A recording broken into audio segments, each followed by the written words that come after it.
All right, good afternoon, folks. My name is James Feliciano. As I said earlier, I am one of the trainers here at the Edge. And this afternoon, I'm going to be talking about Perimeter 2, what the functionality is. So Perimeter 2 was created to meet the changes developed by the ASCE, American Society of Civil Engineers. I'm going to go through it nice and slow first through a slideshow, and then I'm going to go through it and actually inside the Edge so you can see how the changes work. Get this thing to change screen and we'll be fine. All right, so what happened with the new changes from the ASCE group? Zone 3 continues to be your corners. Zone 2 was the original perimeter as you see it today inside the Edge. And then Zone 1, they call it the exterior field, but this is really where Perimeter 2 is going to live. This is the inside, the new requirements.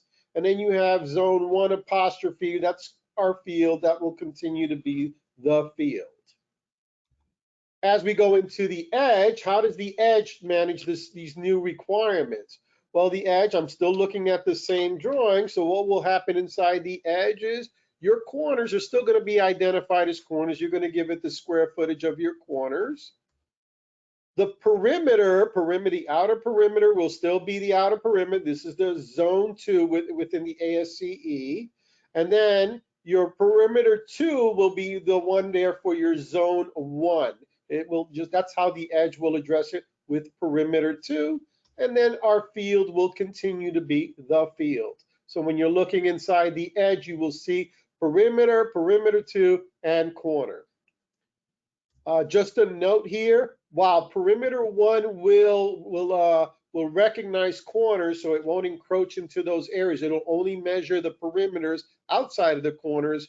Perimeter 2, if your corner encroaches into Perimeter 2, Perimeter 2 will continue to put fasteners down regardless of what's going on in the corner in that little area.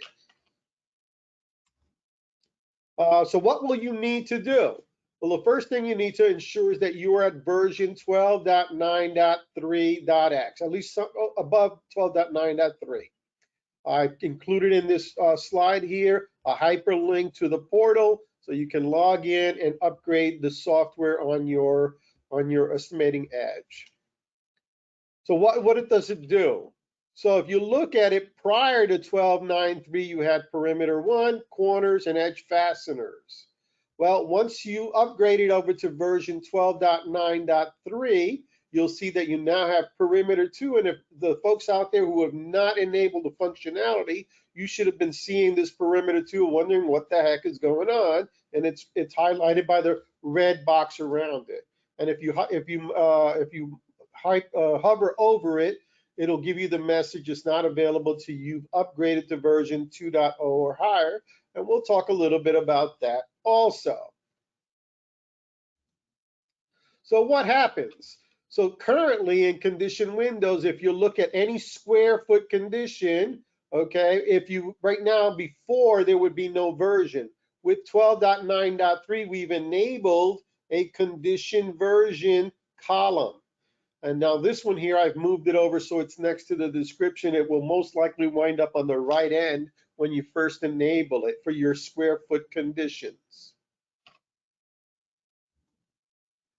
Next thing you have to do is you have to go into your package manager. Package manager is a new functionality developed by the Edge. This will allow us to push updates to your estimating Edge database whenever we have new content we want to enable.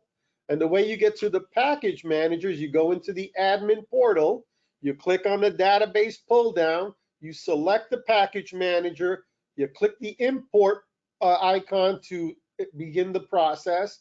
And when you do this, it's going to give you a warning that says, hey, please review a video in the Estimating Edge knowledge base discussing Perimeter 2. I recommend that everybody go through that, even if you've seen this presentation, go through it because it goes into a little bit more details of what would happen if you don't have the proper upgrades in it. It gives you more details on all the changes to the items. Also, if you need a hyperlink to get to the knowledge base, I've included that in this presentation. And then once you've gotten past that message, you just hit the click to proceed. So what will change? So right now, the way you look at it, yours, after you've upgraded to version 12.9.3, I bought in a mechanically attached TPO single ply, and I bought one in for the built-up roofing. Those are the two that are going to be impacted. And if you notice, my versions on both of these are version 1. Once we complete the package manager update, what will happen is that version 2, your mechanically attached TPO, will become version 2.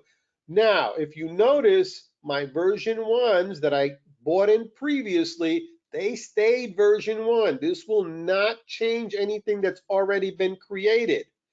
What will have to happen is you'll have to go back into your database and pull in a new square foot condition, and that one will come in complete with the version 2 updates.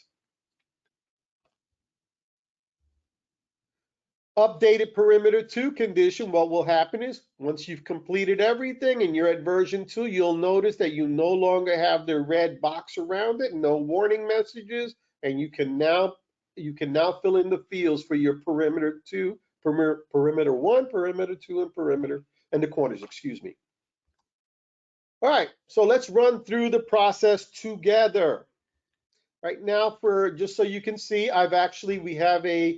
we actually have a database called demo for demo, and we use it to provide these kind of demonstrations. And if you'll notice, I'm at version 12.9.3. I'm just going to click my about so I can show you. There it is. I'm at 12.9.3.2. And you'll notice that my mechanically attached TPO is at version 1. My built-up roofing is also at that version. So what I have to do now is I have to go into our portal. And when you get to the portal, you'll go to your database button and you'll see this icon right, or this little pull down right here, package manager. You click on it once, you click the import button, you get the warning that we discussed, go look at the video. And once you've seen the video, you hit the proceed button. Now, what's going to happen here is you're going to get some new items for the perimeter 2, and it wants to populate it correctly. So on the left side, you'll see what the default values are for perimeter 2, and on the right side, you're going to see that the target area. So if you've made any changes to your item codes, like we did here, it looks like somebody took FastCTN and customize it so we have actual sizes defined, but you can change it in this pull down. If you've created other item codes that you prefer to use for your perimeters, then you can select those items while you're doing the upgrade. For now, we're just going to leave it as it is, and then I'm going to hit, so this is in the built-up roofing. You click next. Here's the single ply version of it also. See, these are the ones that are going to come in, and they're based off the default versions you got when you first got your Estimating Edge database. And here comes the new fasteners, the new item codes. You can select which ones you want to use. And once you're done, you're completely satisfied. You simply click the apply button, give it a few seconds. It's going to apply it to your database. Okay, and once you do that, you'll notice that your import is pretty much grayed out. You're off and running, and now you go back to the edge, and you'll notice that the other ones that are there, they're still version 1s. I need to add a new one, so I'm going to click over here to add conditions. I'm going to find I'm just going to use a single ply generic one if I can find one here real quickly. Where the heck are you? Single ply groups. I'm going to select the TPO group because I like those guys. Just bring one over, add selected, hit add the page, and you'll notice that it comes in with version 2.0. And if I were to double click it and go inside, I can go into the perimeter tab and I can turn on perimeter 2 in my corners, and I can populate those. And that's pretty much it. That is the process to convert your database over to allow for the perimeter 2 functionality.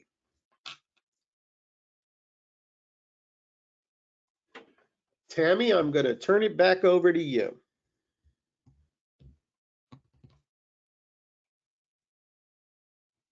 Tammy?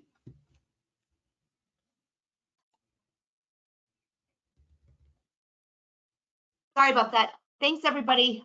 This is Tammy Zimmel, and at the very end of the survey, there's like a 4-question survey question. Just a reminder that what James had said in the beginning. And we really want your feedback on topics because that's really the hardest thing for us to determine for the upcoming year. So please provide that for us. And we thank you for this short webinar. We hope you learned so much for it. And we will also be sending a thanks for attending email with the recording, and then we'll put that on the YouTube channel for everybody also. So have a great day. Thanks, everybody.